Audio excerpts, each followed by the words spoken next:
The ideas that gave birth to our nation are the ideas that our nation is resistant to right now, and we should talk about that all the time. In a world where narratives are shaped by corporations and gatekeepers, independent voices matter more than ever. Badlands Media brings together citizen journalists, researchers, and independent thinkers. The truth is triggering. Question the narrative. Explore the facts. It's authenticity, courage, resilience. Search for the truth others won't. It's not about being first or being right. The information war is changing. It's about being authentic. Embrace the friction. Embrace the friction. Shut the f*** up. Authentically antagonizing. Join the movement. I'm going to say how I feel. Follow Badlands Media. This is about the future.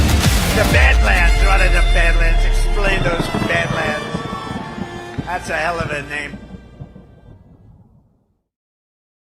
Good evening, everybody, and welcome to Culture of Change. Tonight's episode is entitled Power, Authority, and Decision Rights. And I will be joined here in just a minute by Mr. John Drake. We're going to talk, and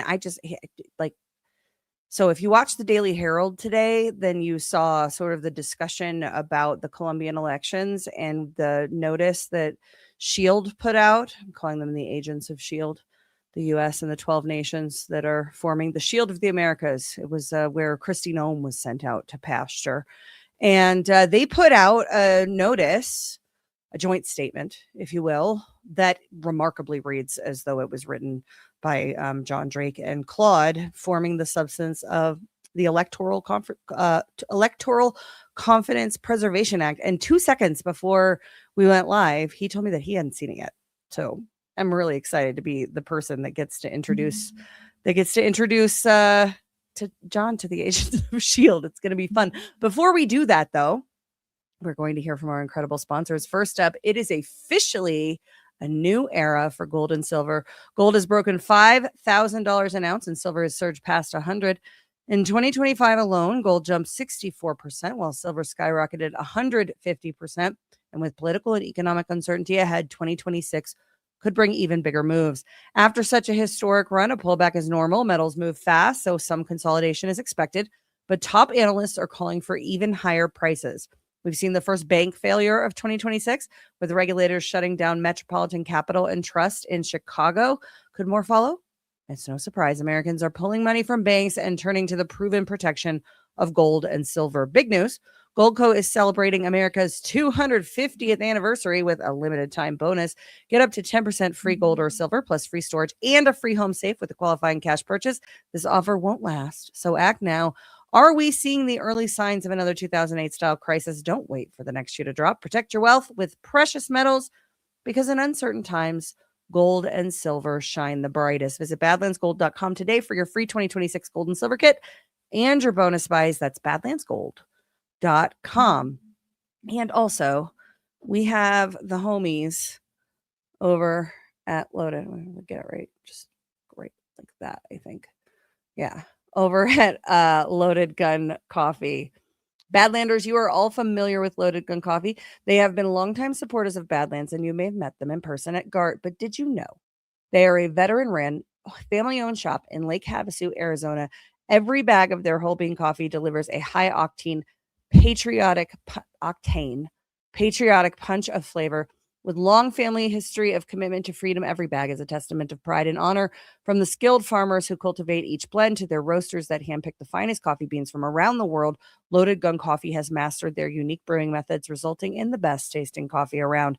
This coffee is smooth and delicious, the perfect way to start your mornings. Get over to badlandsmedia.tv/loaded and use promo code Badlands to get 10% off your order. If you're in the Lake Havasu area, stop in their newly renovated store and say hello. badlandsmedia.tv/loaded, promo code Badlands. Stay loaded with Loaded Gun Coffee, and head to rumble.com/badlandsmedia and go to the playlists and find America First Stories. That's where John does interviews with all of our incredible America First sponsors on Badlands, and Loaded Gun Coffee is episode 12.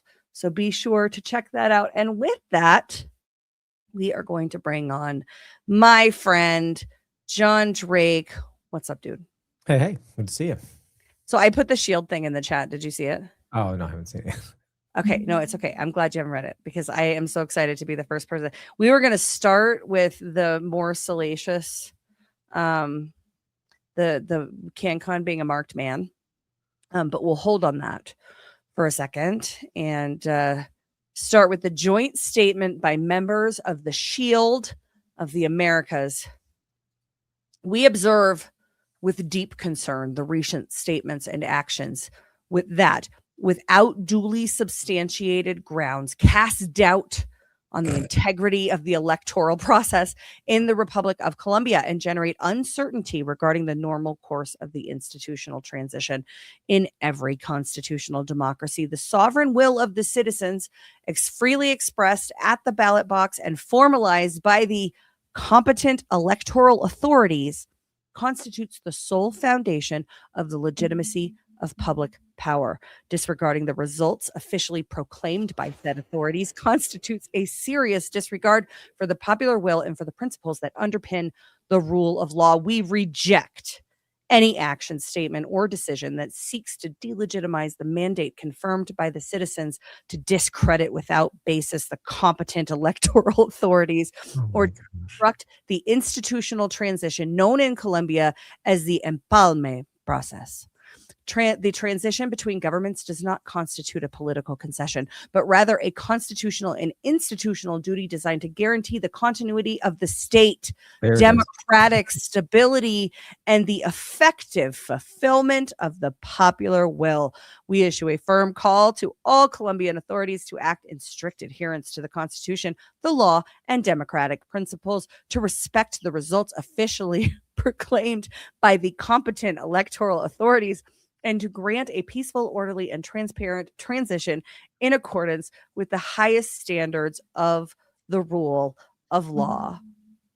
I'm so excited that I get to be the person to share this with you. I think, I'm going to go on record here, that is the most substantial and provable Badlands boop that could ever exist. Because they may as well have taken verbatim from the actual statute. Yes, it is the electoral. So when we were in GART in Deadwood, because not everybody watching was there, so we should tell them why we're laughing. We did a jury experience, and it was mostly Drake that designed it and executed it, and I was emotional support, I think, more than and also indicted. I was one of the indicted parties. And you tampered with the jury too. I did, but so did John. That's true. Well, we're both defendants, so I don't know if that makes it any better. But everybody tampers with a jury, Drake. Right. Everyone's doing it. So. But the charges. So the picture it, right? America, 2027. We've lost the midterms. The new Congress has been seated, and they immediately impeach Trump. President Vance becomes president. He is. Do we have those videos? That should be. Should probably just play, because you're saying it's a boop. So I feel like the teaser. Well, I've even got the statute pulled up here too. Yeah. Well, I find the I'm gonna find the teaser video that John made. Why don't you do the? Or just read it. I'll preface it by saying that in coming up with a scenario for this, like, okay, how do we get Badlands indicted on something? Okay, what is Badlands? What is probably the most common refrain? And it's that elections are stolen, fake, all of the above. Yes. We question elections. We're election deniers. And so I was like, okay, let's pretend that the midterms gets stolen, and it's got to be somewhat within the realm of possible outcomes, and that they were able to get rid of Trump because now they've got the Senate, they've got the House, and then Vance comes in and he's Peter Thiel's boy. So in the interest of bringing the nation back together, he'll sign this law that they come up with that makes questioning elections illegal. Yeah. And so we came up with the Electoral Confidence Preservation Act, under which members of Badlands Media was indicted. And I've got the text of that. And then the agents of S.H.I.E.L.D. stole it. and issued an official statement about the Colombian elections. Check this out. As more race finals are being called, it is now apparent that Democrats have regained control of the House in a commanding fashion. Early reports indicate that the Democrat domination could include a total of 20 flipped seats. We can now say for certain that Republicans have lost the majority. Several fringe conspiracy theory groups online are claiming there was large-scale voter fraud in the midterm. Task force on election integrity. There is a growing concern of domestic terrorism as rhetoric online about our elections reaches a fever pitch. The manifesto showed the radicalizing effect of false election fraud claims by online extremist groups. Our elections are not fake and gay. The House delivered to the Senate articles of impeachment of President Trump for his involvement in championing false election narratives. Some Q-decoders say we can still trust the plan. A federal grand jury has returned a 6-count indictment against members of the Badlands media enterprise. This country will not tolerate those who question the integrity of our elections. What you are about to see is disturbing. Viewer discretion is advised.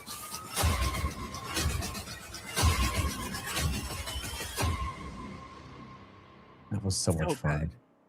That was so much fun. Oh my gosh. Hat tip to John for making the videos too. He did an awesome job. Quite skilled. Oh yeah, it's we live in such an awesome era. We live such an awesome era, and scary somewhat. When I read competent election authorities this morning and how it's like questioning without basis, trying to cast aspersions on the competent election authorities, I was like, this is the ECPA statute. Yeah. Let's see. I don't know how me pull it. See if I can pull it up in. I can send you the link to the. If you want, should we show the statute? You can just share it. Okay. Share your screen. Oh yeah, that's right. I can do that. I'm in the studio here. Present, share screen. Judge Mullet was great. Shout out to Zach Payne. That was who is coming up next on Baseless Conspiracies. So make sure you stick around for that, and also hit the like button for us wherever you're watching us. Helps us out. We certainly do appreciate it. But yeah, the Electoral Confidence Preservation Act, and it basically makes questioning the elections. Yeah, and that was the whole idea behind this. Was like, let's come up with a law that we would, which it's so easy to do this, and this shows you when they talk about quote unquote rule of law, it's complete nonsense because all you have to do is go. Something my enemy is doing, I don't like, and I want to make it illegal, and I have the power, so I'm going to. There's no basis in any semblance of natural law or anything. It's just I don't like what they're doing, and I'm going to make them stop. So we have here ECPA because you got to come up with a stupid acronym that you can. It's an ECPA violation, and there were so many people in the live audience that we saw that were uncomfortable because of how real the videos that John made. That's just the teaser. The longer video it really brings it home. And but yeah, so we have here the purpose of this act is to safeguard public trust in certified electoral systems, ensure civic stability, and protect the integrity of democratic governance by preventing the dissemination of materially destabilizing claims regarding lawful electoral processes. So there's it's kind of formatted like a law might be, whatever. So certified electoral system, any voting process, ballot tabulation system, etc., that's used recognized by competent governmental authority. Yep. And then so it is the ECPA. Literally, because then the prohibited conduct here down in section 3. Again, people, you can see on there's the watermark. It says this is satire. Yeah. Okay. Just to be clear. For now. State Department, Jonathan's fake law. It's the same. So section 3, prohibited conduct. It shall be unlawful for any person through mass dissemination to knowingly publish or promote electoral integrity claims that 1, assert systemic illegitimacy in certified electoral systems without verification by a designated electoral authority. 2, encourage public rejection of certified election outcomes, or 3, promote narratives suggesting that lawful electoral institutions are incapable of administering legitimate elections. And we reject any action, statement, or decision that seeks to delegitimize the mandate conferred by the citizen through the totally lawful election go back process. To the shield thing. I am. I was just reading the shield. It's I the mean, same. You can't tell a difference because they're the same. I think you're right. I think we should call it a boop. that is about as boopy as Yeah, man. But here's the kind of cool thing. So a couple things about it. And one of the things that I find very encouraging about this is this line right here. I was think going to highlight this- that too. Yeah, I think this line is the key. In every constitutional democracy, the sovereign will of the citizens, freely expressed at the ballot box and formalized by the competent electoral authorities, constitutes the sole foundation of the legitimacy of public power. One, I think it's interesting that they qualify electoral authorities with the word competent every time they say it. Right. So there is a condition there that they have to be competent. But two, the sole foundation of the legitimacy of public power. Okay. That is what that was the evidence against us, was that we said they steal elections, so they're illegitimate. Right. So in that first line, there's a glaring problem understanding what free means and what sovereign means and what will means. In every constitutional democracy, the sovereign will of the citizens only expressed in the manner we say that they can be. But freely right there, you've completely lost it. expressed in the manner in which prescribed by you have the beneficiaries sovereign of will, but you only are allowed to express it this way. Yeah, it means it's not sovereign. But that way you can express it freely. Unbelievable. I'm just trying to irritate you now. Yeah, no, that is true. So here's the reason. So one, I think that is encouraging because the State Department and the 12 nations that comprise the agents of SHIELD, they are saying that the free and fair elections, real elections, right? Mm-hmm. Real elections is the sole foundation of the legitimacy of public power. And this came out today, I think, right? I saw it today. I think it came out. Oh no, the 10th. So it came out on Friday. So I missed it on Friday. But the following business day, President Trump announces that he's giving a speech Thursday night, and it is widely reported now that speech is going to be about elections, that it's going to be about foreign interference in the U.S. elections. So the timing of this and the specific qualifications, right? Competent electoral authorities. What if they're not competent? What if they are alleging, it says, discredit without basis the competent electoral authorities? What if they're discrediting them with basis? What if the information is overwhelming that the electoral authorities can't actually validate that the election outcome is representative of the will of the people? They know they can't do that, and they've been covering it up. Well, that's certainly part of it. Of course, the part of it that I'm going to narrow in on is that in any given election, less than half the population participates, and just a small majority of those actually get the person that they wanted. So at least 75% of the population is not actually represented. Yeah. So that's illegitimate from understanding what elections are meant to be, giving consent and all of that. You don't have the consent of 75% of the people. Last time I checked, if we're a majority rule system, which we are, which we shouldn't be, 75% is more than 51. Yeah, I mean, I'm terrible at math, but I think that's right. Claire Cat, I remember Claire Cat asking this question. Oh yeah, exactly. She was one of her points on stage. Yeah. There was no evidence. Yeah, and if you haven't been to GART, you should really go. They're just the best experiences that you can ever have anywhere. And that's a scientific we were talking about that before. How it's a scientific assessment. Yeah. But we were talking about that before, how, there's just this sense of freedom of expression, actual freedom of expression. When you're arguing against the status quo with your random person, your random normie or whatever, you have to do so much legwork to even get them to the point where they can remotely come close to understanding what you're saying. And most people don't have the time to do that, to either do it or to listen to it. And especially if you're challenging their worldview, most people aren't going to, pay the time, give you the time of day for that. So you're already when you come to a GART, you're surrounded by hundreds of people that are all there with we don't all agree on every issue, but we all have the same basic that would be boring. Yeah. Well, I mean, I'd be okay with that, but If we all agreed with you, no, you would not.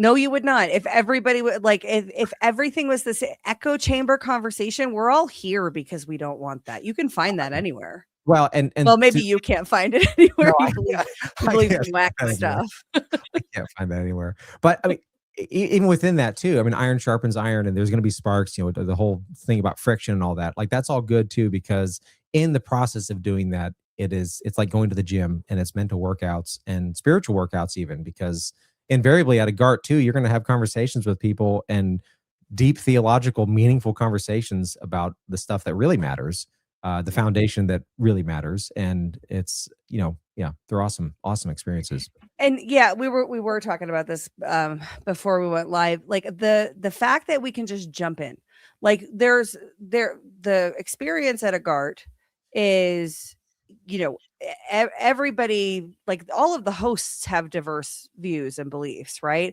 And then when you add in the audience, it's it's force multiplied. It's like the sea of ideas out there. But because we're not, I think as a collective, so white knuckling our specific ideology and trying to force it on other people, you're able to jump it. Like the conversations that you have at GART are like over here, well, who is the Antichrist and what is and then you go over here, well, space infrastructure and data centers and energy. And, you walk across the room and we're talking about elections being fake. And there's, and Tartaria and all of the different things, and you can just jump in. And if you don't know, it's not it's not, oh, I don't know about that. Like, tell me about that. Right. Like there's no, in the normie world, I feel like I have to explain my entire worldview just to have a conversation. Yeah. Or I have to commit to having a really stupid, boring, surface level conversation about stuff that I don't believe in.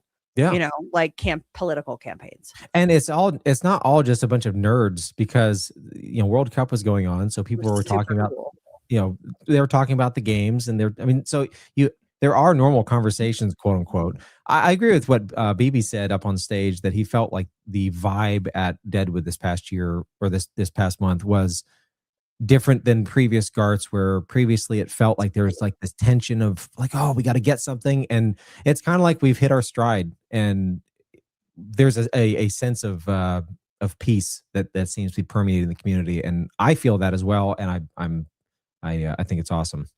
Yeah. And the thing, like the only thing I would push back on that you said is you're like, different than normal conversations. Like that should be normal conversations. Yeah. And it is, I think, for us when we're together, which is why GART is so awesome. And there are no GART tickets on sale right now. So it's not like we're trying to sell you. We're just telling you that when they do go on sale, you should buy them because we want to hang out with you. And there were so many, the past few GARTs have been so many new people, like first time GART people, which is awesome because it's, it's all new. But the next one is in Vegas. Obviously, tickets haven't gone on sale yet, but keep a lookout, people. September 17th through the 20th. So mark your calendars. We will be in Las Vegas. And November 12th through the 15th, we will be in St. Pete Beach, Florida. I used to live right down in that area, and I'm excited to go back to the beach. Spear fishing? Surf fishing. I'm going to go surf fishing at least one of the times. Oh, Caleb will probably join you. Oh, yeah. Get some pompano. Yeah, well, it's going to be a blast. Badlandsmedia.tv/events. That's where you can find that. Oh, and also we're doing a let me show this real quick. I feel like I have to be a good steward of the. Saw this as she was traumatized by the jury prep videos too.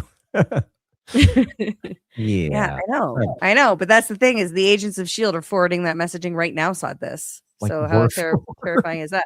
There's a bunch of Badlands meetups happening, with local Badlanders all over the country all the time. So check out, you can find those badlandsmedia.tv/events. We will be this Sunday. Josh Reed is going to be in town here in Colorado, and we decided that we're going to go do lunch and a walking tour of the Denver airport. So we're going to have lunch at the Denver. So Josh used to work at the Denver airport on a couple of different streams. We've gone deep into the conspiracy theories and all that kind of stuff.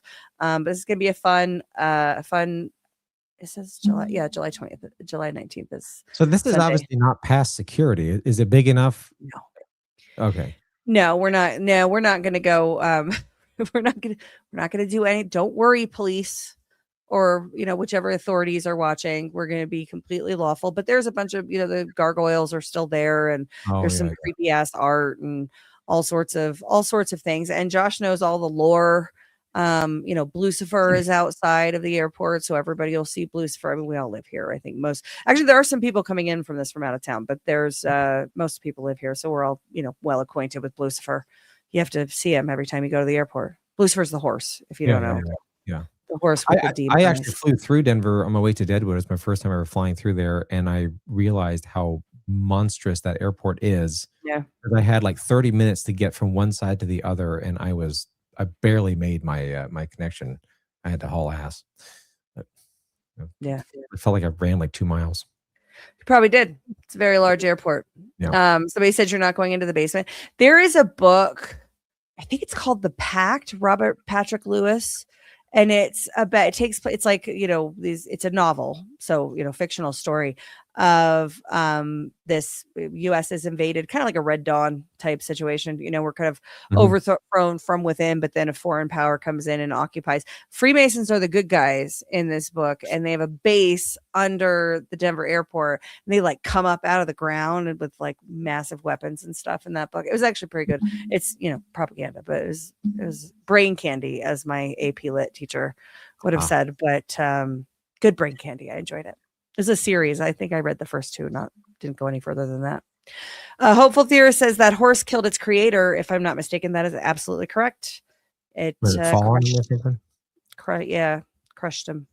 Oops. It's a demon horse, and it's one of 3 blue entities in the Denver metro area. So we have Lucifer, the demon horse with the red eyes, blue horse, red eyes. We have, I think it's, can you see, or I see you, can you see me, or I see something along those lines. It's this bear, this giant blue bear, and he's doing this looking into a museum. And then we have, allegedly, I've never seen it, but the Denver Westward wrote about it.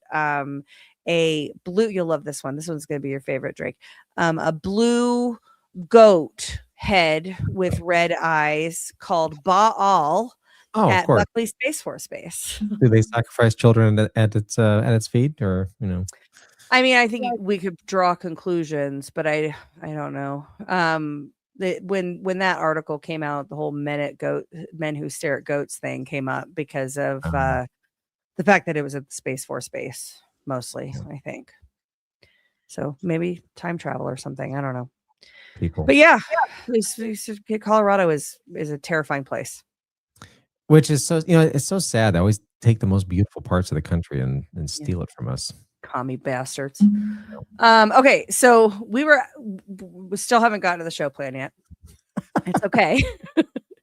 It's okay, because before we do, we have to talk about Brian Lupo, the cannabis conservative, on the Candace Owens show. Same video as 12.4, but it's been zoomed in. So great work from this ex-user at CanCon for catching that. I don't know if we can pull that up, Sky. Around the 2:35 mark, he zooms in and shows the video. Actually, did you pull that link by any chance? Yeah, let's play that. Let's. We play do a this better link job so you can producing our own actually see it shows. yourselves before we watch how the influencers reacted. We're doing our own production work. It's fine. Here they are watching it on the screen. Okay, now you can zoom that see.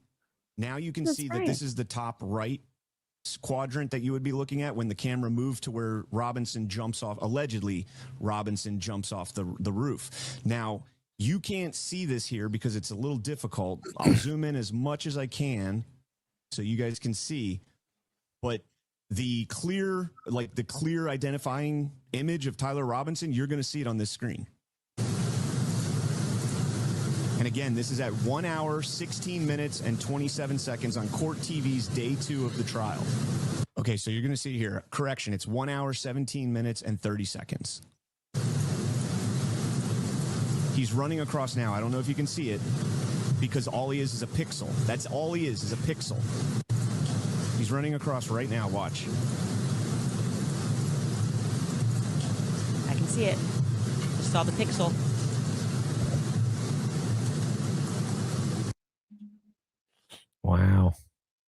That's a So, terrifying pixel, traumatic pixel. Even. well, the reason that this is so devastating, and it kind of got missed in the news cycle over the weekend, but on Friday's Only Lands, the guys played Jack Posobiec and Benny Johnson. Like, oh my God, I wasn't prepared. I wasn't prepared for what I saw today. And oh my gosh, justice must be done. Justice must be done swiftly. We have a right to a speedy trial. This is over. It's over. You see it clearly. This is over. If you're a Christian, you need to pray for a speedy trial because Erica has a right. We have to protect the widow. This is absolutely devastating. When you see what we saw, you need to pray for justice to be done swiftly. They're really pushing in Jesus' for a name. trial. Make sure you pray in Jesus' name for that. And it was the same video.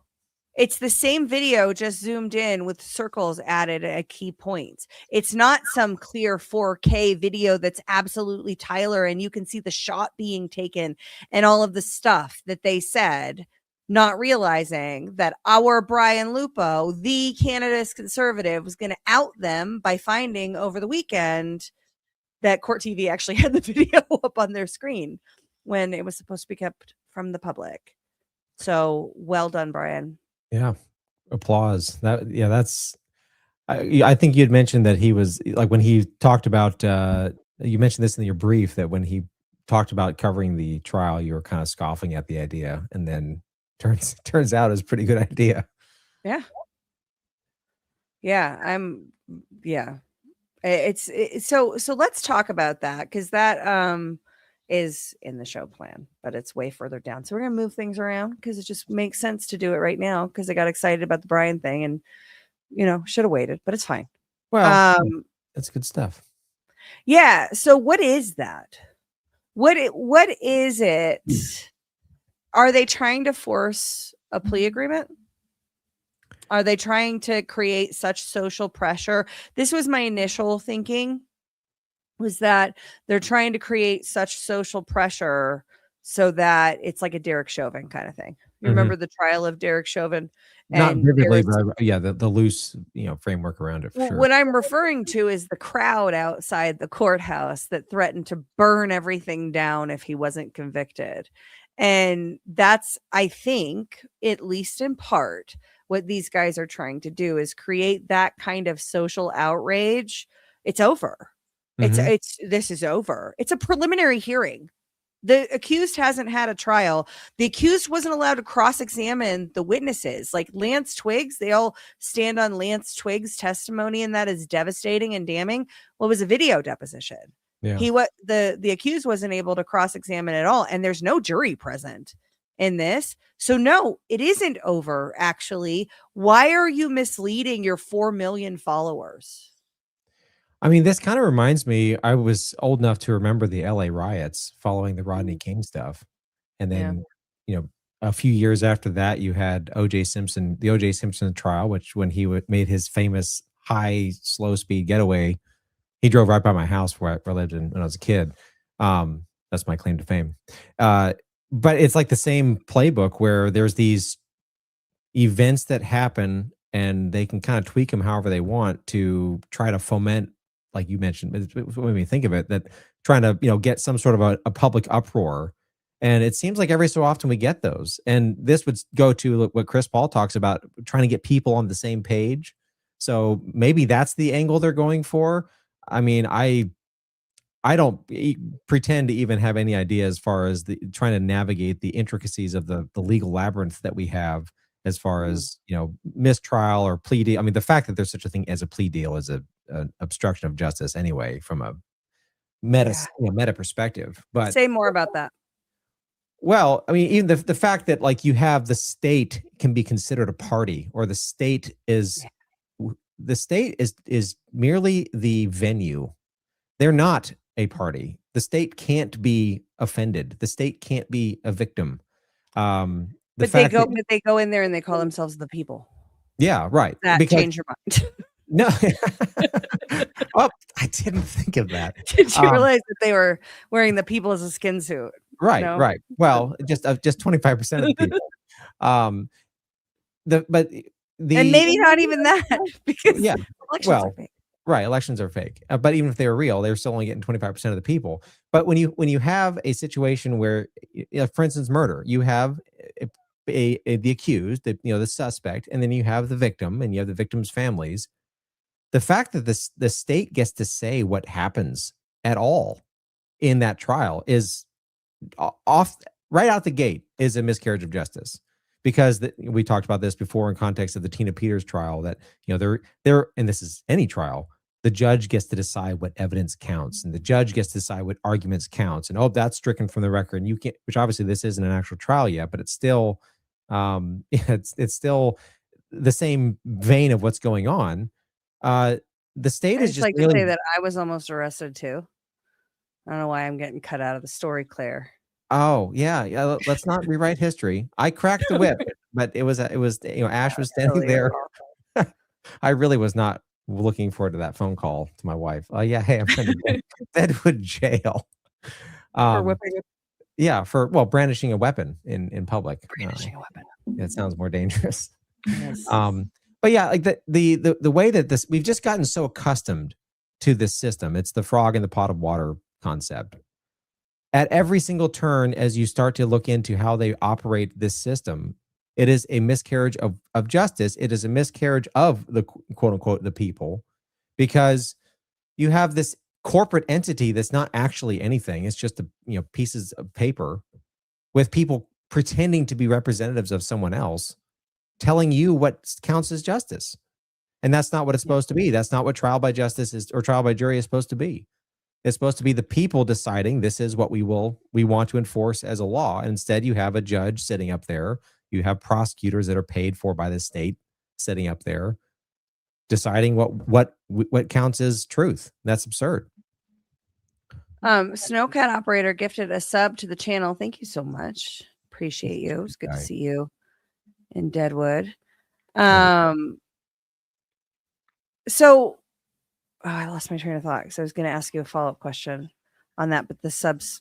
Well, you also mentioned this too, that, in regards to the Benny Johnson and the Jack Posobiec and their ilk, talking about Erica having rights as a victim.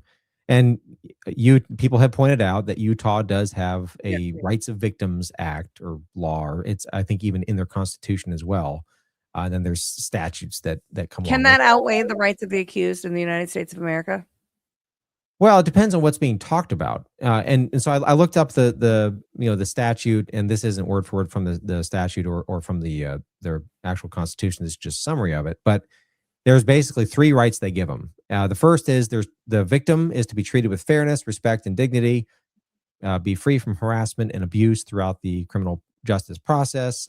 Second is they're, upon request, they're to be informed of, allowed to be present at, and to be heard at important hearings. And then once an indictment, and that's once the indictment or anything has been publicly filed, there's obviously the sealed indictments and stuff that doesn't give them rights to have access to that. And then the last thing is have a sentencing judge receive and consider without evidentiary limitation reliable information concerning the background, character, and conduct of the convicted person. So they're allowed to basically stand up, and you see videos of this, of family members of the victims having at it in a courtroom, saying what they want to say. That's basically what usually at sentencing, though. Well, right, that's the idea of the convicted person. So that it's not considered part of the trial per se. But then you start kind of asking questions about that. So in a true crime, which we live in a system of crime by statute, which is a total disaster, because that's where the state has decided that something is illegal. That's within your rights. Lawmakers to make laws. Right. You just got really quiet all of a sudden. Oh, did I? Yeah. Okay, I was messing. I was hearing an echo before, and I was trying to make it go away. Oh. Let me see if is this better? No. Better now? A little bit. Test. I'll turn me down. I'm like really loud. Let me try this. Hang on. How about now? That's a little better. Okay. The echo is gone now, so I think I'll turn your volume up. Well, and in the chat, tell us about the sound because I just hear you. I don't. Oh, they're saying the echo went away. Polly says Ashe It's is quiet and echoey. All right, hang on. Everybody, calm down. It's gonna be okay. How about now? Oh, that's better. Okay, I think the echo's gone. Okay, all right. All Sorry. Well, Polymath gifted 5 subs. So thank you very much, Polymath. Appreciate you. What a good guy. So you were talking about representatives picking the law, and this goes back to the oath. It makes me think of the oath that kings used to give in England, and it used to be that they would swear on the coronation. They would swear to uphold the law the people had chosen, and that was the wording for like 500 years and longer. And then in 1686 or something like that, it got changed to the law that Parliament had chosen, which is a significant change in meaning. Because then if you can manipulate elections, and then you're saying the law is what Parliament versus what because the idea is, well, Parliament's supposed to represent the people. But if you can manipulate lobbyists. Right, exactly. If you can manipulate who actually is the representatives, and then you can manipulate those representatives as well, then you're not really getting the law that the people have chosen. You're getting the law that the lobbyists have chosen, that the lawyers have chosen, that the paid off representatives have chosen. So you have a situation where crime by statute, you're able to take away people's natural rights, and just by decree, it's mal prohibita. It's law. It's wrong because we said so. But in regards to like the victim, you're not, unless it's like like I am missing property and I'm accusing that person of stealing from it, or stealing from me, and you're not really the victim until the crime is actually proven.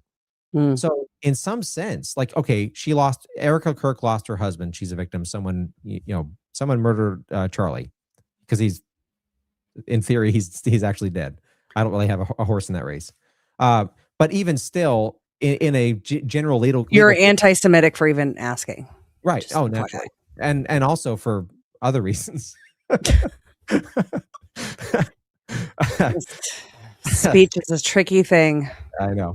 I've been kind of down the speech rabbit hole because this is my whole world right now. The federal rules of appellate procedure, and case law and stuff too. But speech is violence, Drake.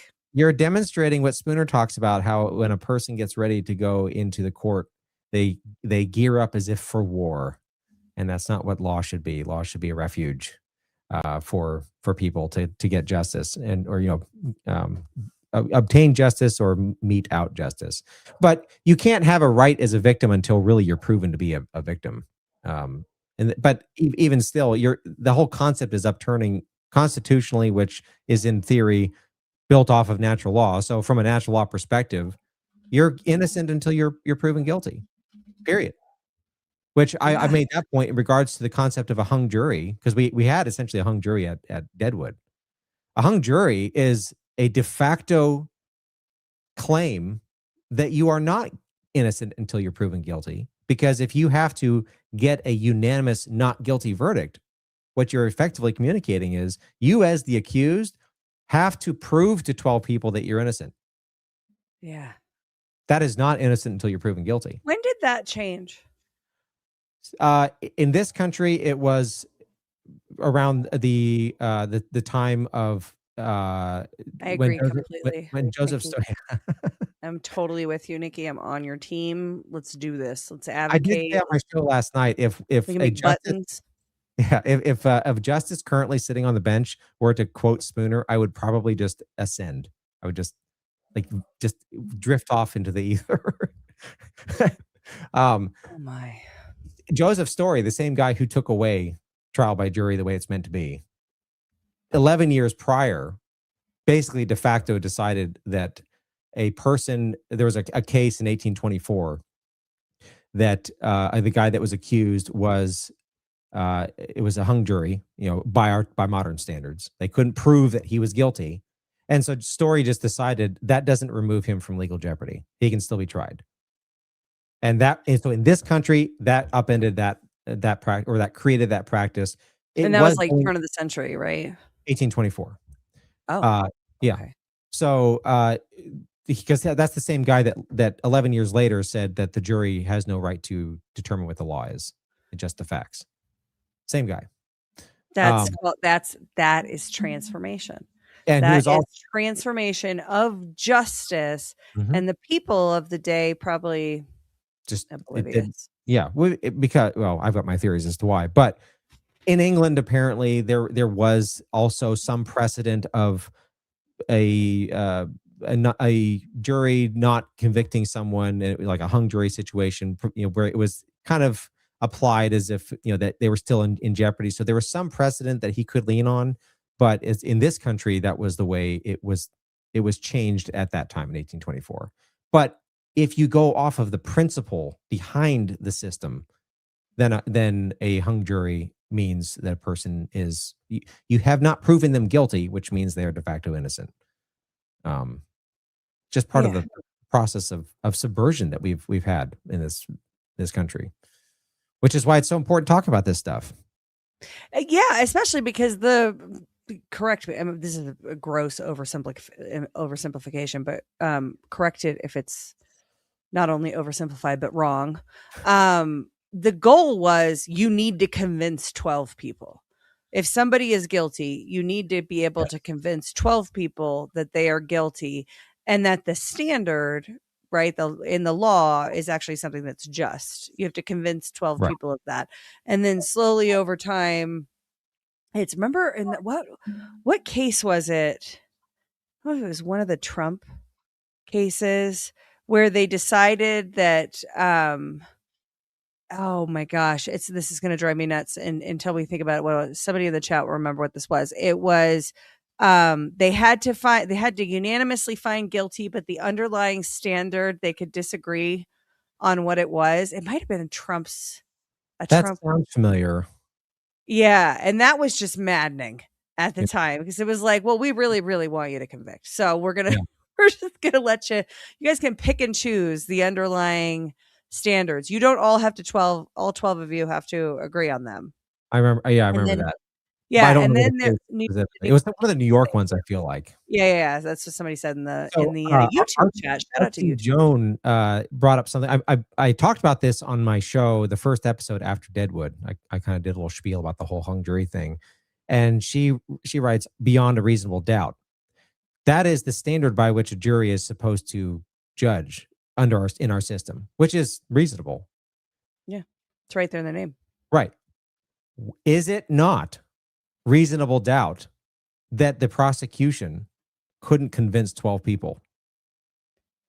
Yeah, by definition, I think. Right. So the even based on that, like, you can attack it from multiple angles, and so from that angle, a hung jury is de facto not guilty because some of them weren't convinced, which means the other ones should have reasonable doubt that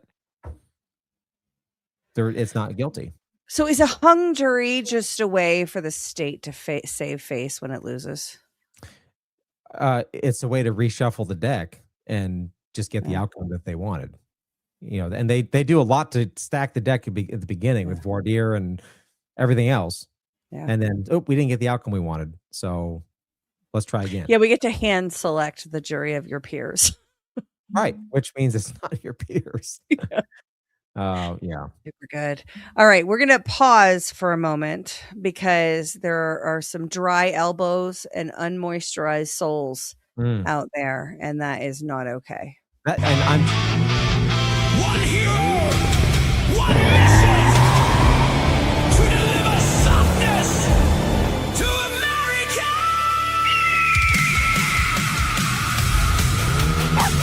No, Chi-Chi, we can't stop your snacks, dude. We have to deliver all of these soft disclosure gift cards. He goes by Zach Kane. The motion detector.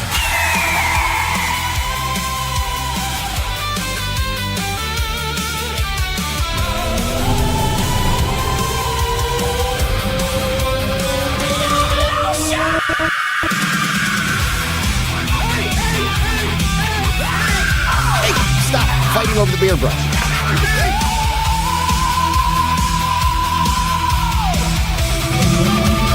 Life finds a way. Hydrate your elbows, moisturize your soul. Feel the rhythm together. You feel alive and let the lotion roll. Soft disclosure, hear the cry. Maximum softness, do or die. Muffin, hit it.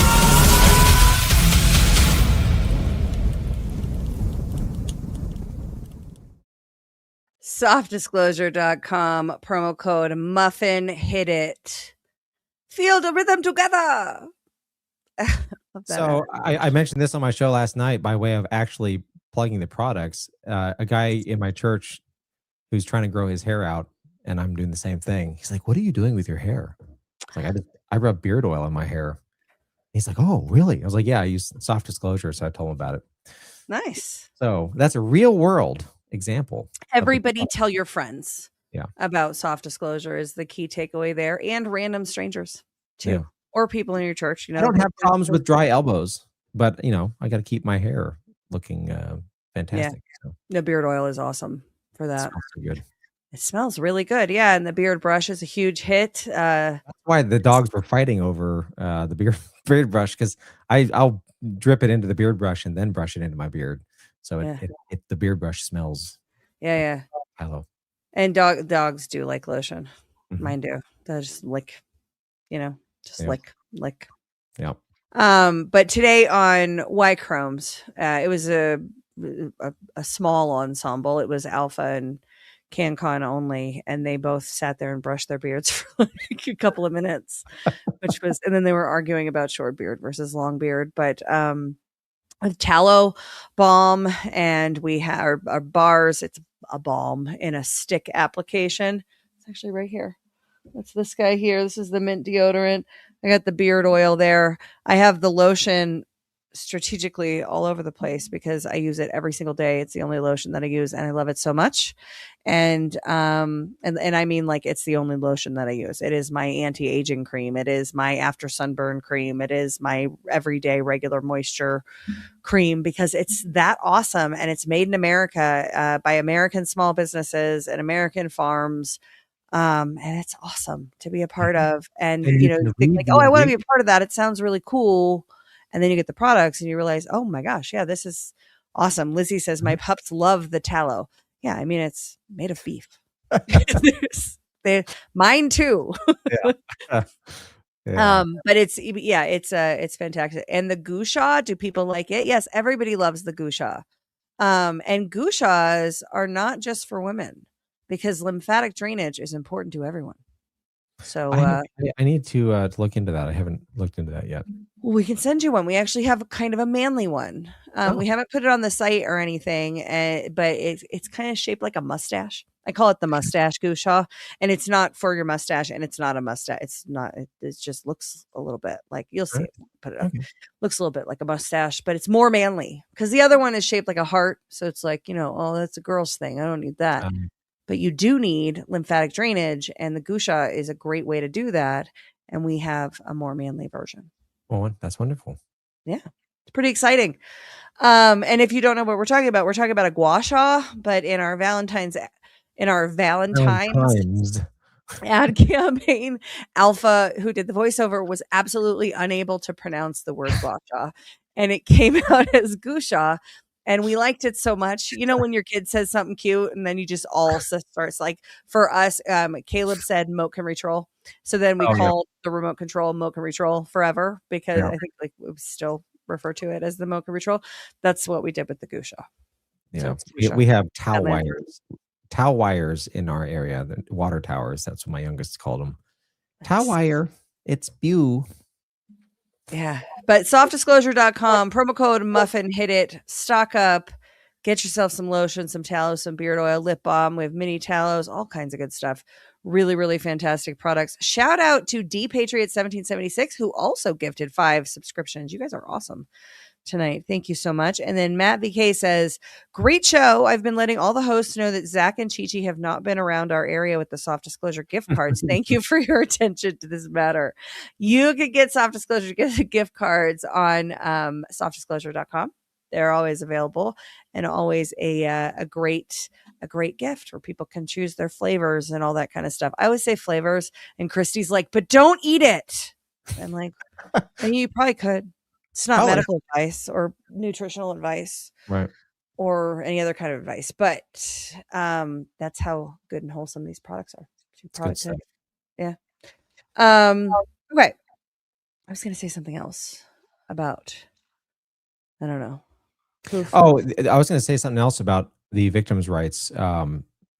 So in the Utah statute, since this is being tried there, one of the three rights that they have is, they're to be free from harassment. And looking through the statute, it doesn't really delineate who from.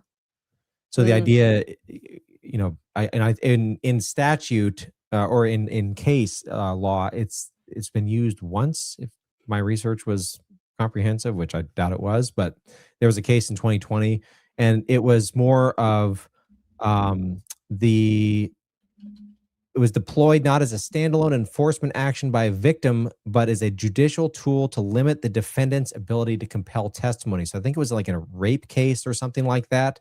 And the defendant tried to get a victim, either the victim or someone in the victim's family, to testify because they felt it was obviously relevant to their case, to their defense. And the judge used the rights of the victim's statutes to strike that down. And so what ended up happening is the defendant was unable to ultimately present a complete defense, which is pretty crazy. So you can see that as you can well imagine, the bigger a government gets and the more rules and powers you allow it to have, then they're going to use that in a way to manipulate the system to its own ends. And so it was essentially, instead of really protecting the victim from mistreatment, it turned into removing due process really from the defendant. Yeah. Which is and then if you talk to people in the prosecutorial field, right? So the people that call themselves the people when they go into court, they all think that's a good thing because their whole orientation is stopping bad guys. And I understand that. And we need that. We need people that are that focused on stopping bad guys. However, when you're incentivized and measured on stopping bad guys, and you investigate for a certain period of time, you're certain you've got your man, right? But that suspect's rights get in the way of you proving that case. It's way too common, it appears, that the prosecutorial side of the justice system, which is the majority of it, right? Look at people that need a public defender. Right. The resources certainly out of balance inside the justice system. When they're, the bending of the rules, the putting up guardrails. But if you want this murderer to walk free, right? Well, isn't it better that 10 guilty persons walk free than one innocent person gets punished for a crime? That was the maxim. Blackstone, right? Not anymore. Yeah. Oh, and Spooner echoes that by, he acknowledges that in a true trial by jury system, you could have a jury get it wrong for any number of reasons. And his response to that is, it's going to happen. Active justice will, on occasion, not be meted out. But the flip side of that is that active injustice won't be perpetrated on everyone, which is the way it is now.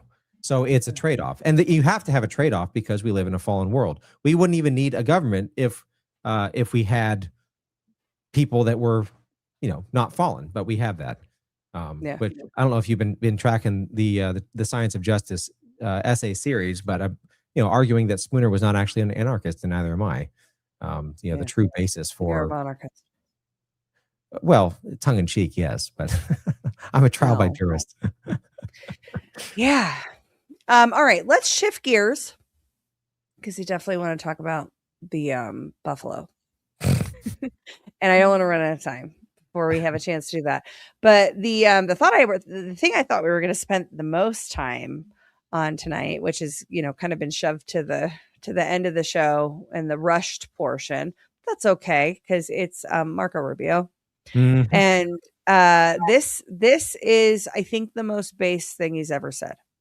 For 250 years, Americans have governed ourselves as a free and sovereign people. We choose our own leaders, we determine our own laws, and when we're accused of a crime, we stand for judgment before a jury of our own peers. This is the essential and Allegedly. indispensable feature of our form of government. It is the foundation of our shared way of life. But today, powerful people in faraway places want to take that away from us. Bastards. They believe that they should be in charge of your laws, of your country, your life, and they don't care whether or not you agree. Halfway across the world, there's an institution that calls itself the International Criminal Court. Maybe you've heard of it. Maybe you haven't. Where Jack Smith came Chances from. are you don't know the names of its judges, of its prosecutors, or its president. Jack Smith. I know And that you one. shouldn't have to. But as we speak, the ICC and its friends are waging a war against our country, not with bullets or missiles, but with statutes, compacts, and the force of so-called international law. When the ICC was born 24 years ago, they told us that it was merely a narrow backstop, a global court that would step in to prosecute only the gravest offenses, things like genocide and war crimes, and only when a nation's courts were unable to prosecute them on their own. But the truth is, it was something far more radical and extreme. It was a global tribunal staffed by unelected globalist bureaucrats who claim their power is almost unlimited. The danger of this global court has only continued to grow. Today, it threatens every aspect of our political and legal system. Border Patrol agents removing violent criminals from our country, American Marines risking their lives to defend our homeland, prosecutors working to dismantle terrorist plots to attack and kill Americans. If we stand idle, all of them would be at the mercy of foreign judges thousands of miles away, facing the constant risk of prosecution and even imprisonment for the so-called crime of defending their own country. The American people never agreed to any of this, and they never will. Read the words of our Declaration of Independence.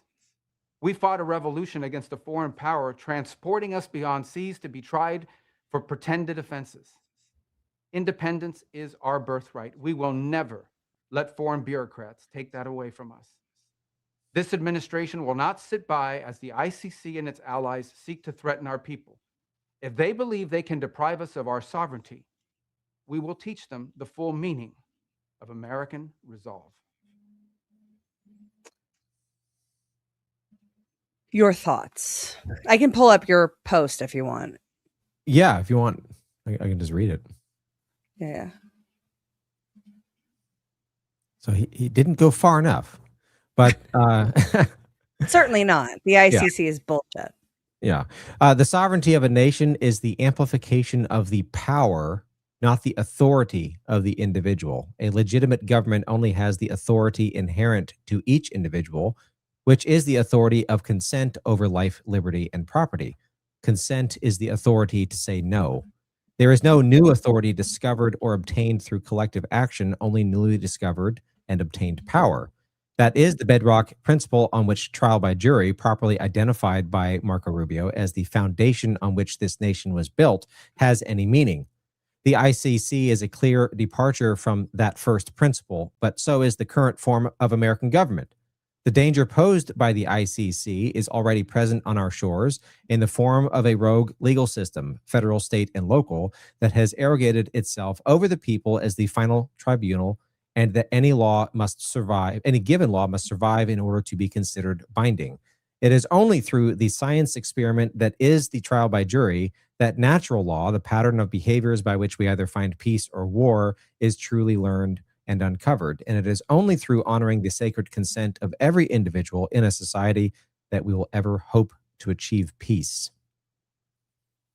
Yeah. I mean, that's if you're gonna make the argument, which he does, which he makes the absolute correct argument. Yeah, and I love that he invoked the Declaration. Yeah. because that's the founding document that I hold on to. But the idea that someone else has a say over what your community determines is law is utterly absurd. I feel the same way about the Declaration, and I think it's because it's the idea before all the pollution of compromise. Yeah.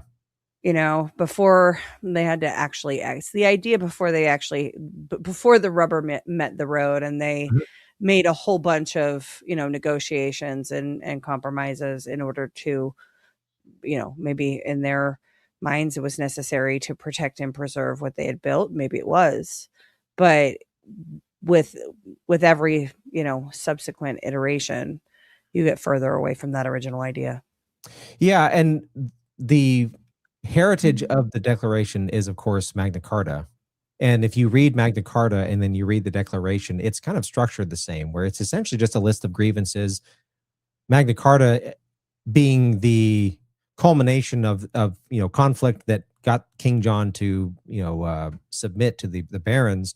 It's written more as a contract, but the Declaration is in the same way. It's these are all the things that you've done that have pissed us off, and the majority of them really center on legal sovereignty over our own selves, and that's what's obviously at stake here. But then that's why I say he didn't go far enough, because if you're going to make the claim that America has sovereignty among the nations, which I would say in theory is true, America only has sovereignty because the individual people have sovereignty. You can't just get together and create. That's why I was saying you can't create new authority. All you do is you amplify the power.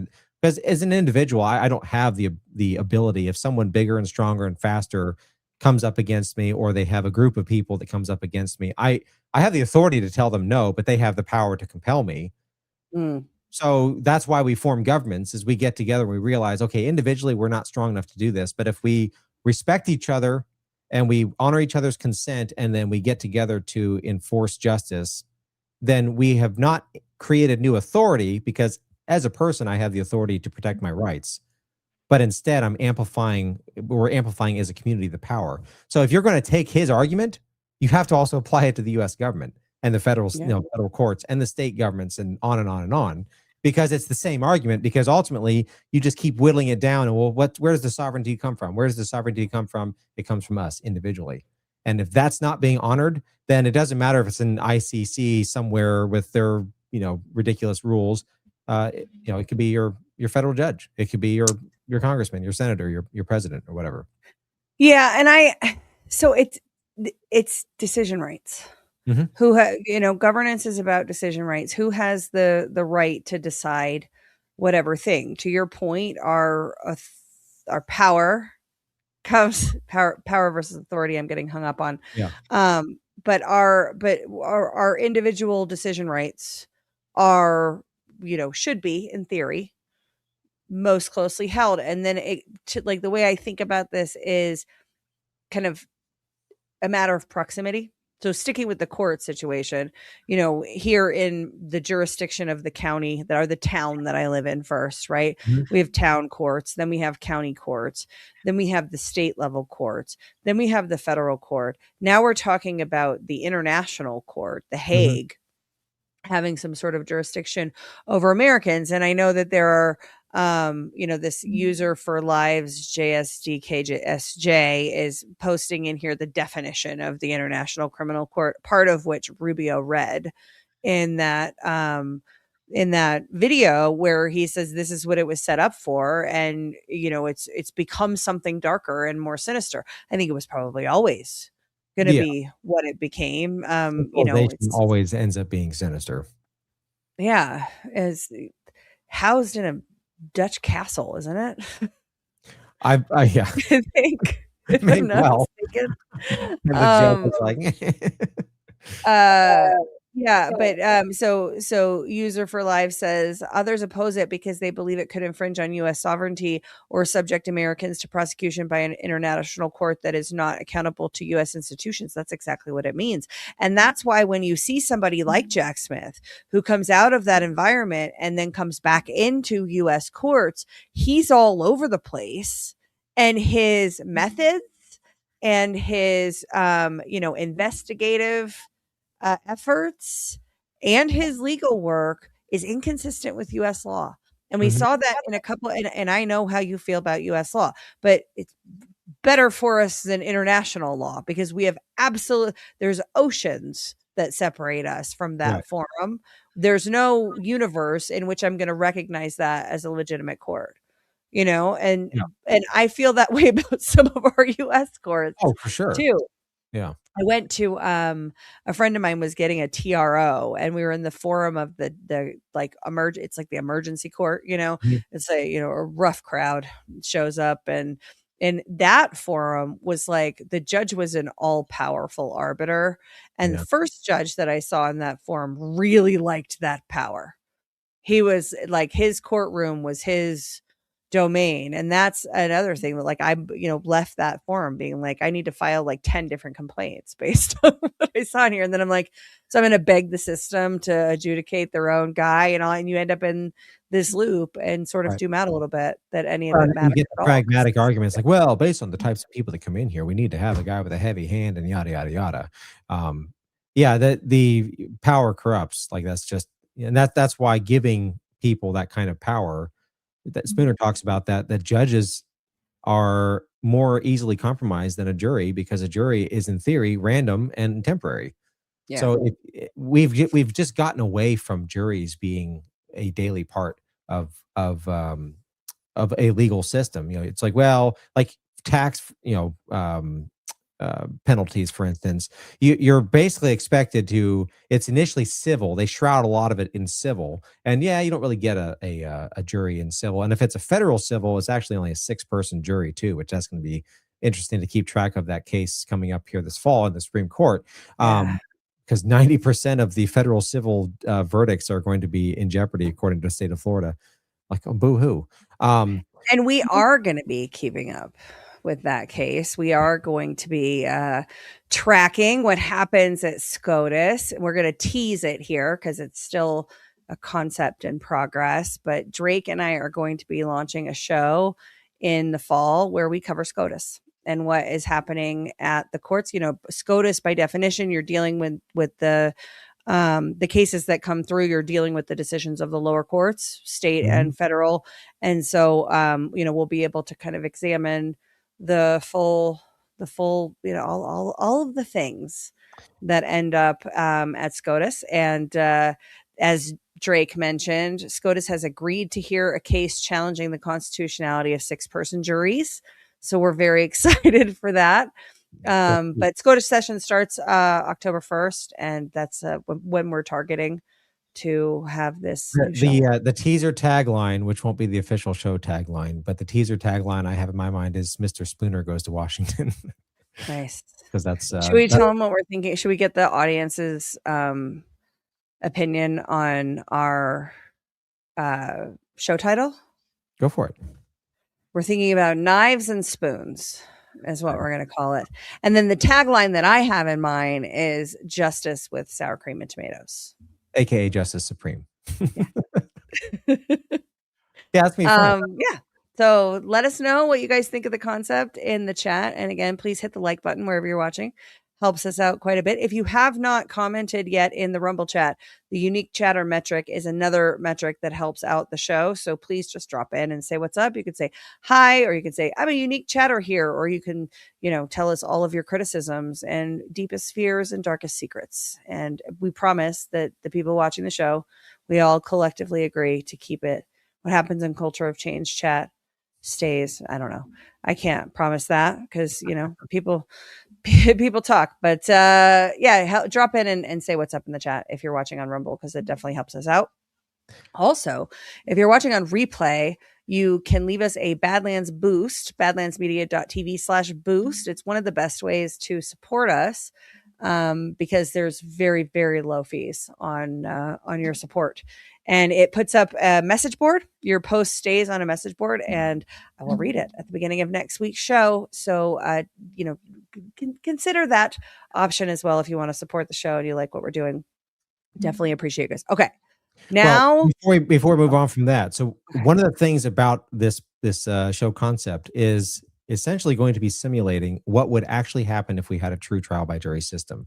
One of the arguments, in fact, the argument that Joseph Story used to say that the jury has no say on what the law should be. This was from the 1835 case in which he said that due to the passions, prejudices, and capricious nature of the people, we can't trust them to have a say on the law because then the law would be uncertain. That was his case, his argument. Imagine if every single court case, or nearly every single court case, the defense gets up and speaks to the jury and says, should this be a law? And then the prosecution gets up and says, yes, it should. And then it's back and forth. The media would have to cover that and have to talk about these arguments about what the law should be. And then the jury is thinking about what the law should be. And the people in the courtroom are thinking about what the law should be. And the people at home are thinking about what the law should be and arguing about it at the water cooler about what law should be and talking about, well, what are rights? Because the accused said that he was just operating within his natural rights. That's the nature of the conversation surrounding court cases. Do you think in that scenario that the law would be uncertain in that culture? Absolutely not. Because it's like you go to a gym and you work out, you do your reps, you get stronger. I think the criticism of that would be something like the idea that we need order as kind of a highest priority, right? Like harmony and order. Yeah. And we can't have that. You know, there was that quote. I don't know if it was Justice Brandeis or one, but you can't sacrifice. You can't. Totally butchering and paraphrasing right now, but you can't sacrifice liberty for order. And that's like kind of us sacrificing liberty for order is what has led to this, you know, administrative state-run bureaucratic nightmare where nobody knows what the law is and everybody's committing 3 felonies a day at least. This goes back to and some of us probably more. Oh yeah, for sure. Especially when they're stealing our fake statutes to write international dictums. But the thing that I keep going back to is if you design a system and build a system that is contrary to natural law, it's always going to lead to war. What I'm talking about is a system that is built on the principles of natural law that lead to peace, which means in general it is going to lead to peace. In the context of God's sovereignty, it's probabilistic. So if you imagine then the bank of laws that you would end up having from that system, you're talking a couple of pages, really. Yeah. So when they argue against that and they talk about order, what they're talking about is their unilateral ability to just make things up, like ECPA, and make certain things illegal because they don't like it. That's what they're really talking about. Well, and this idea of a kind of comprehensively centrally planned society. Yeah. That's inconsistent with, you know, the idea of American liberty. But that's it's what we're living in right now. Court. That's consistent with, you know, with the ICC. I'm not going to even try to say that because it's a tongue twister.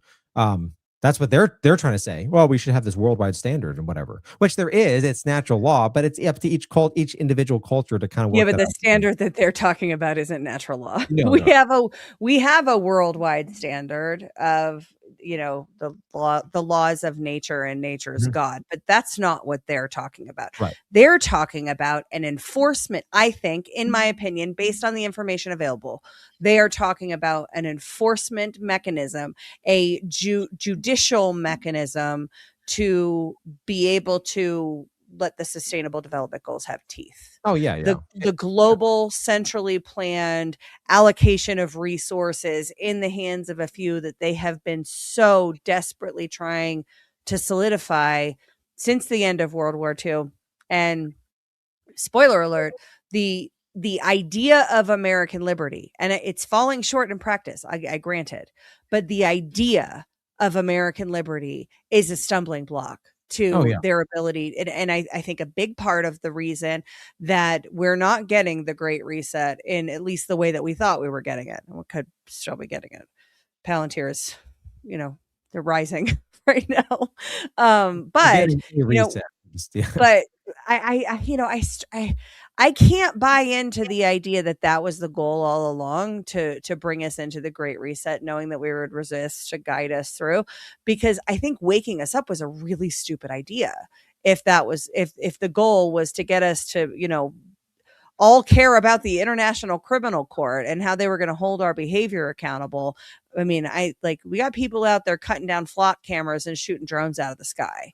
The idea of American liberty is a threat to what these monsters want to build. Yeah. Speaking of monsters, no, go Yeah. ahead. You can finish your thought on that because I'm going to move on. This goes back to the whole grounding concept that I've talked about with the ether. That, and we when I was on your show, you talked about, you know, the fourth turnings and all that kind of stuff, and that you have these natural buildups of tension.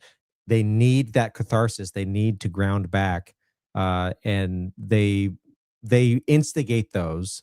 So I could see them waking certain people up to just sort of help that process along.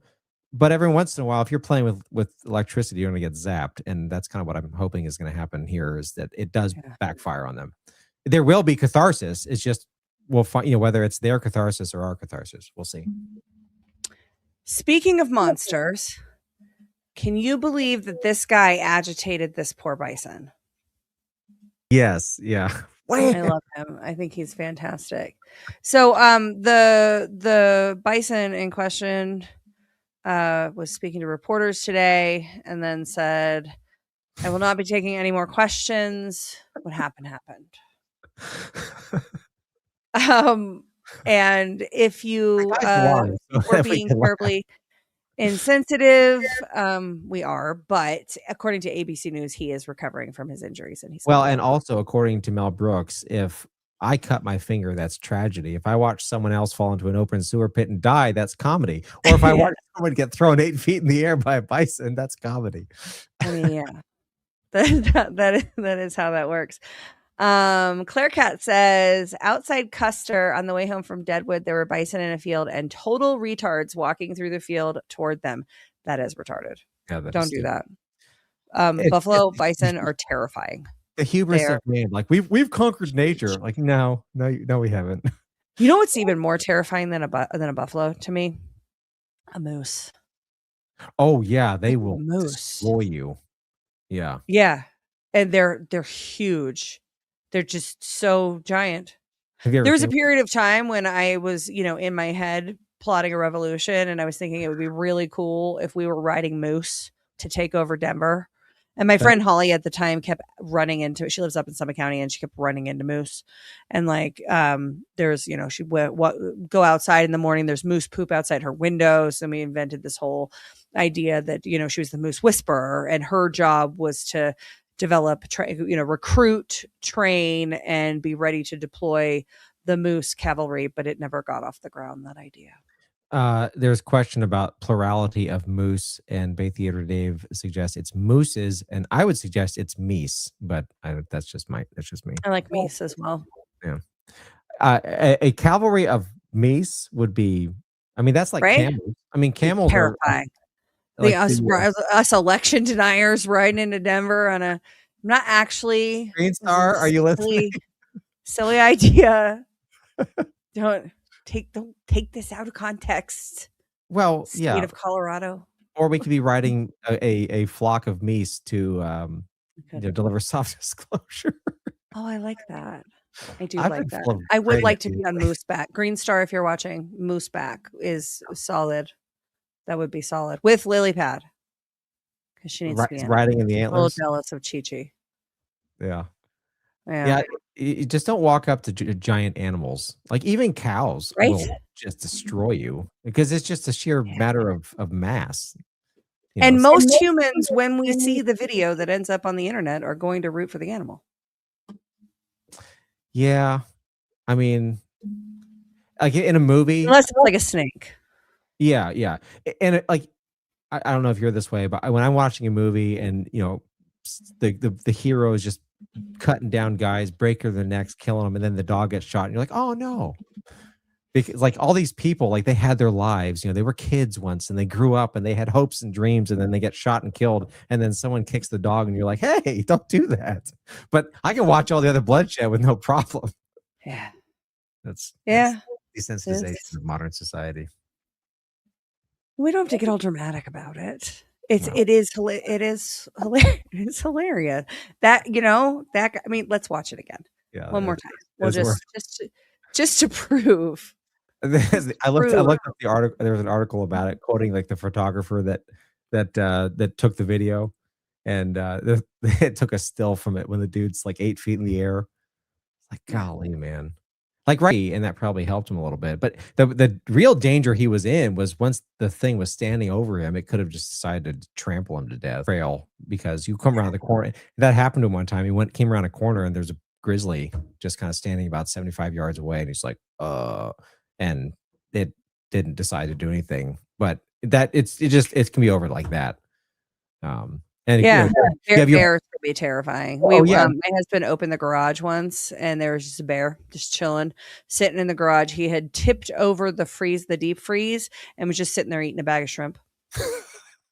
And my husband just shut the door. Yeah, like, nope. Garage is yours for now. Yeah, nope. Well, they say, like, you know, you gotta make noise, so like wear bells and like have pepper spray with Make you and yourself stuff. very big. Yeah, is they the thing. like Yeah. he said up there in Alaska, they've got the signs where it says like you can tell by the bear's crap what kind of a bear it is. And so, like, you know, black bears, they have like they eat berries and like small rodents and stuff. And then We with call that scat, by the way. okay, and then with the grizzlies, they smell like pepper spray and they have little bells in them. So you know, that's how you can tell. I was gonna say like jewelry, fingers, and whatnot. Yeah. I do feel like that scene where he's flying through the air should have that. Remember in the cartoons with that yahoo hoo hoo. Oh, yeah, that's remember good. that one. I feel like that's the Yeah. sound effect that needs to go. Yeah. With that hit. We have a couple of Rumble rants. Snowcat Operator says, excellent show, Ashe and Drake. He so I thought at first when you put all of those ducks that you were doing the bag of ducks, because somebody made that meme of me with the eat a bag of ducks. Did you see that? Oh, I'm the drummer with the hair, and it Yeah, says it's- eat a bag of ducks, and then there's an actual bag of ducks, and they look like the E Street Band. Yeah, and then I commented on that it's kind of disconcerting that you're smashing the heads of a bunch of drakes. That art imitates life. That's right. You Yeah. did see it. So yeah, no, that's what I thought you were referring to. But then I realized you're a Drake, so the duck makes sense. Thank you, Snowcat Operator. Appreciate you. And Fat Chance says BTF supports this show. Well, at least I do. LOL. Well, I love you, and I love your beautiful wife, and I love the BTF as well. BTF stands for Badlands Task Force. Those guys are awesome, and I have not joined one of y'all's call in a long time, so I need to do that soon. Not this Thursday though, because Brian and I will be doing coverage of President Trump's speech on Thursday. Yes. It'd be fun. I would get on that rug, but I don't think there's any room for one more. You can hop on. We'll make room. You would never get on an election rug. you big liar. Artsy Jones says Lily Pad needs her own commercial using a Gusha and tallow. Diva's rule. She is a bit of a diva. So I hope he puts her in an ad, and I hope it's I can't imagine it would be anything other than extraordinary, because Green Star is a creative genius. I talked to him a lot at Deadwood. That dude's awesome. He's really cool. Yeah, he's very cool. His beautiful wife and the perfect baby that didn't even cry like the whole weekend. Just the happiest, most friendliest baby. He's got a bunch of I don't other know kids that baby too. was real. They're homeschoolers. So they're fighting Really cool people. Really cool people. Well, that is the show that we have for you guys tonight. We are going to raid you over to Baseless Conspiracies. Remember to hit the like button. It helps us out. Badlandsgold.com to get your gold and silver and bonus buys. Badlandsmedia.tv/loaded for some of the best coffee around, made here in America by awesome American patriots. And of course, get your soft disclosure at softdisclosure.com. Use promo code MuffinHitIt and make sure that you are signed up for soft disclosure emails, because there's exclusive discounts in there that you won't find anywhere else. Also great product information and some other cool stuff. We'll be back here. Well, I'll be back here next Monday. Drake has to go back to the real world and his stupid unreal job. But in October, we'll have a show. Yeah. God willing, I'm quitting in October. So We should probably ask John about it, actually. Yeah, that probably could be a good, but it's too good of an idea to say no to. So don't tempt him. Take it back. Take that last statement back. I forgot. Don't tempt him with a good time. But yeah, we'll head over Wouldn't it be drop. great if someone covered SCOTUS from like a natural law perspective? Like, shouldn't there be a show like that? Oh, hey, we have this idea. Yeah. I think there should be one more rant. AJC, great talk. Thank you both. Thank you so much. Appreciate you. And yeah, we are going to raid you to baseless conspiracies, and I will be back here next Monday at 9 p.m. Eastern for more Culture of Change. Remember that change happens one conversation at a time. So be brave and speak the truth. We'll see you next time. See ya. Thank you so much for joining us, and don't forget to hit the thumbs up on this video. And a special thank you to all of our advertising partners. Please remember to shift your dollars to support those businesses that support Badlands Media.